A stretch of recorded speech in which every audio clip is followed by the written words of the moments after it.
The order is already in motion before anyone sees it. It exists first as language, short lines, approved phrasing, a sequence of instructions arranged to remove uncertainty. It moves through channels designed for speed and clarity, stripped of context as it passes from one desk to another. Each transfer confirms it. Each acknowledgment tightens. By the time it reaches the hands meant to carry it out, the order no longer feels authored, it feels inherited. There is nothing urgent in its tone, no warning embedded in the words.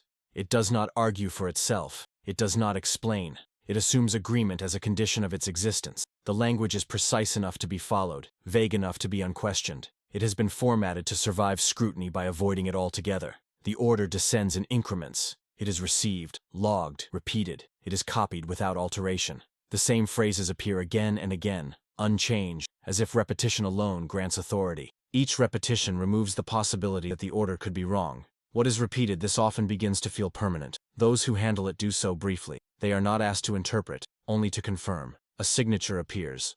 A time is marked. A box is checked. Each small action completes a function that has already been completed elsewhere. The system does not ask whether the order should move. It only verifies that it has.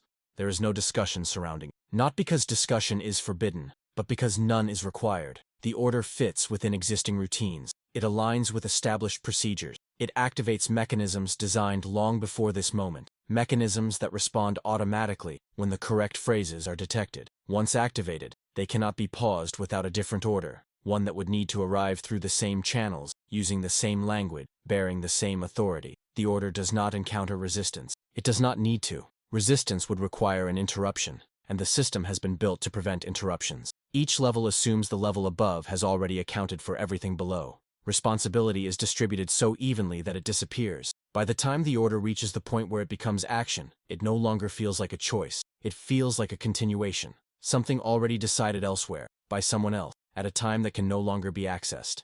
The individuals now involved do not experience it as a beginning. They experience it as the next step.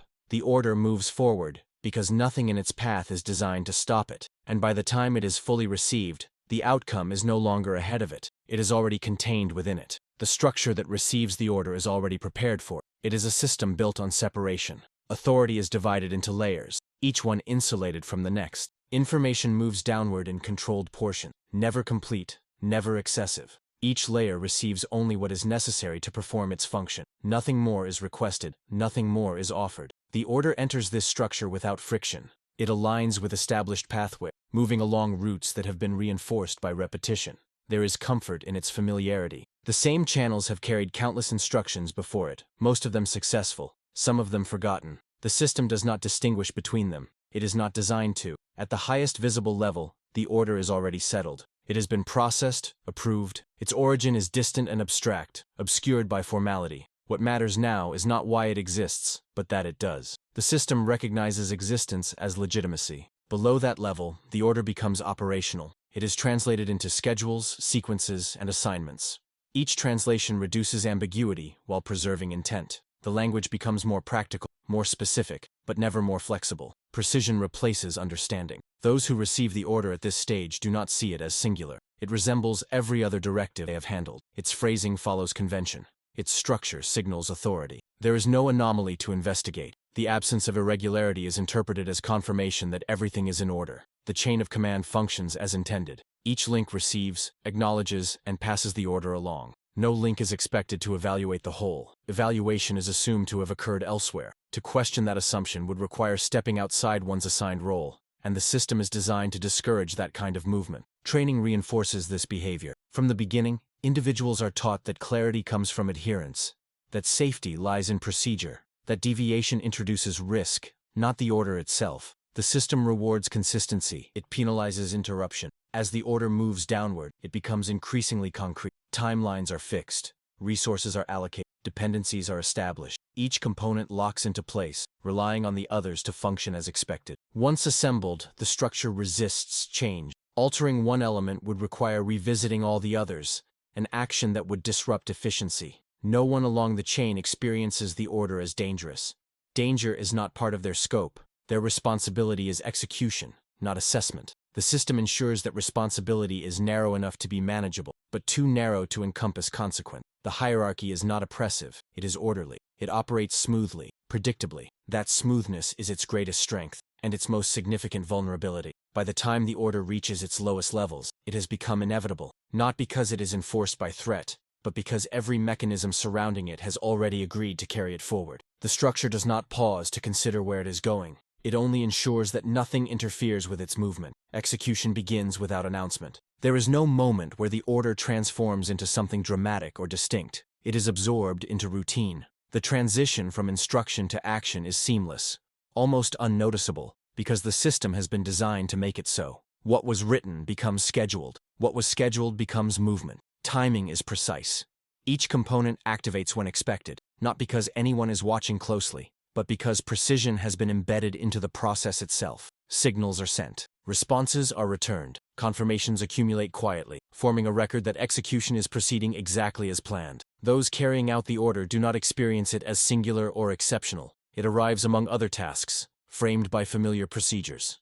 The language is clear enough to remove hesitation, structured enough to prevent interpretation. There is nothing to debate. Each step has already been defined. Coordination replaces conversation. Actions align across distances without the need for explanation. Everyone involved understands their part, and only their. The order does not require them to know more. In fact, knowing more would be a liability. The system depends on limited awareness to maintain momentum. Movements occur in sequence, not rushed, not delayed. Each phase begins only when the previous one is confirmed complete. The process values confirmation over intuition. Progress is measured not by outcome, but by compliance. There are moments where the environment does not respond as expected. Minor inconsistencies, slight delays, data that arrives a fraction later than anticipated. These are noted, recorded, and absorbed into the process without alarm. The order does not provide instructions for deviation, so deviation does not occur. Communication remains formal. Messages are exchanged using approved language, stripped of interpretation. There is no space within them for concern. The system recognizes only status, not implication. As long as reports match expected formats, execution is considered successful. The absence of objection is not the result of fear or loyalty. It is structural. The system has removed the need for objection by removing the mechanisms that would make it relevant. To object would require authority that has already been delegated upward, away from the point of action. As execution continues, the order becomes increasingly self-sustaining. Each completed step justifies the next.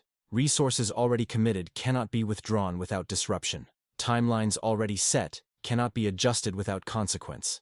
Momentum replaces choice. Silence persists, not because no one notices what is happening, but because nothing within the procedure instructs anyone to speak. The system does not interpret silence as consent. It interprets silence as normal operation. By the time execution reaches its critical phase, the order no longer feels external. It feels embedded, part of the environment, part of the structure itself. The system is no longer carrying out the order. The system is becoming it. The first signs do not announce themselves as failure. They appear as irregularities so small they register only as data points. Numbers that fall slightly outside expected ranges. Timelines that stretch by minutes instead of seconds. Reports that arrive complete, but later than scheduled. Each deviation is recorded without interpretation, absorbed into logs designed to track performance, not meaning. The order does not account for these variations. It was written for ideal conditions, and ideal conditions are assumed to exist unless explicitly stated otherwise. Since no instruction arrives to revise the plan remains intact. The system responds to inconsistency with reinforcement. Procedures are repeated more strictly. Confirmations are requested more frequently. The structure tightens around the order, not to question it, but to protect it from disruption. Adaptation would require authorization. Authorization would require acknowledgment that something is wrong. That acknowledgement never comes. As execution continues, the irregularities accumulate. What was once marginal becomes noticeable. Sequences that depended on precise alignment begin to slip out of phase. One action completes correctly but too late for the next to function as intended. Dependencies fracture quietly, without collapse, without warning. Those closest to the emerging problem recognize the misalignment, but recognition does not translate into response. Their role is not to correct, only to report. Reports are submitted accurately, stripped of inference. The language remains neutral. The format remains approved. Higher levels receive these reports as confirmation that the system is functioning. Data is arriving. Processes are active. The absence of emergency signals is interpreted as stability. The structure is not designed to detect slow failure, only sudden deviation. The order continues unchanged.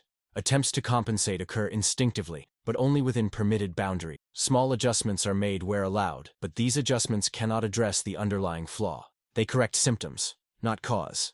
Each correction creates new dependencies, further entangling the system with the original instruction. Communication becomes denser, but no less formal. Messages multiply. Status updates grow more frequent. The flow of information increases, but its content remains constrained. There is still no mechanism for reinterpretation. There is still no space for revision. At a certain point, the consequences can no longer be isolated. The effects of the flaw propagate outward, affecting elements not originally involved in the order. The system responds by expanding the scope of execution, pulling additional components into alignment with the plan. What was contained becomes distributed. The order, once specific, now governs everything it touches. Confusion emerges, but it has no language. It exists only as friction between expectation and reality. There is no procedure for naming it, no protocol for addressing it. The system recognizes only whether instructions are being followed, not whether they remain viable. By the time the flaw becomes undeniable, the structure has already committed too much to reverse course.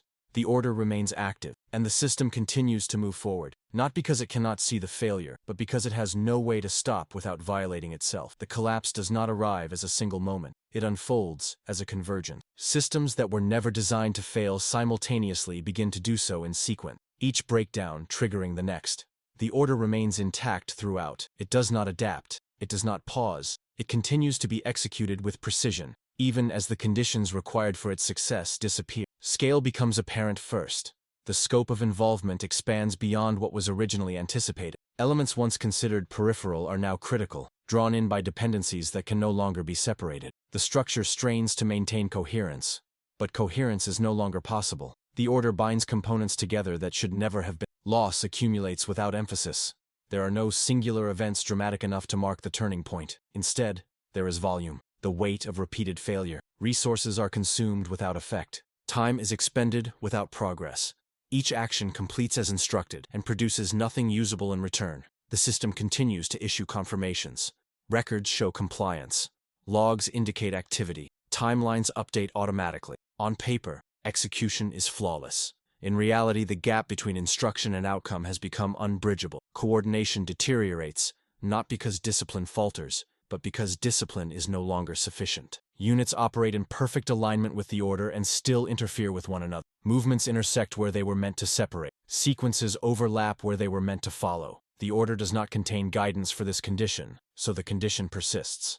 There are moments where intervention could still reduce damage. These moments pass unnoticed, not because no one is aware of them, but because intervention is not authorized. The system does not recognize opportunity, only instruction. Without revision from above, all corrective potential remains unused. The collapse spreads laterally. Failures in one area destabilize others that were never part of the original plan. The order, once contained, now dictates outcomes across the entire structure. The system responds by enforcing it more rigidly, as if precision alone can restore control. It cannot. What follows is not chaos, but saturation. The structure becomes overwhelmed by the consequences of its own efficiency. Processes designed to manage complexity are forced to handle collapse instead. They function as designed and still fail. There is no moment of realization, no acknowledgement that the order has caused what is now occurring. Cause and effect have become too distant, separated by too many layers of procedure to be reconnected. By the time the collapse is complete, the order is still being followed. It ends not because it is revoked, but because there is nothing left for it to act upon. The aftermath does not interrupt the structure. It is absorbed. Processes resume their default state with minimal adjustment. Records are finalized. Timelines are closed. Outstanding actions are marked complete or terminated according to procedure. The system does not dwell on what has occurred. It is not designed to. There are no formal conclusions, no definitive statements. The collapse is distributed across reports, each one accurate in isolation, incomplete in total. When reviewed, they do not describe a failure. They describe a sequence of events that followed instruction. The order itself is no longer active. It does not appear again. It is not referenced or revised. It is simply absent. The system does not preserve it as an error. It archives it as a completed directive. Responsibility disperses naturally. Each level fulfilled its role. Each action aligns with protocol. There is no single point where the structure failed to behave as intended. The structure performed exactly as it was designed to perform. Adjustments are made quietly. Procedures are refined. Language is clarified. New contingencies are added to prevent repetition of specific outcomes, not to examine the conditions that allowed them. The system learns tactically, not structurally. Those within the structure return to routine. New orders arrive. They follow familiar paths. The channels remain open, unchanged. The same mechanisms activate when the correct phrases appear. Efficiency is restored. What happened becomes context without narrative. It exists as background knowledge, referenced indirectly, never named. The system does not require memory to function. It requires continuity. The silence that follows is not imposed. It is procedural. There is no space allocated for reflection. No directive instructs the system to pause. Without instruction, it continues. Somewhere within the structure, the conditions that produce the collapse still exist. They are not hidden. They are normalized, embedded in training, in language, in routine. The order that failed does not serve as a warning. It serves as a precedent, and when the next instruction begins to move through the system, it will do so along the same pathways, with the same certainty, carrying its outcome with it long before anyone can see it.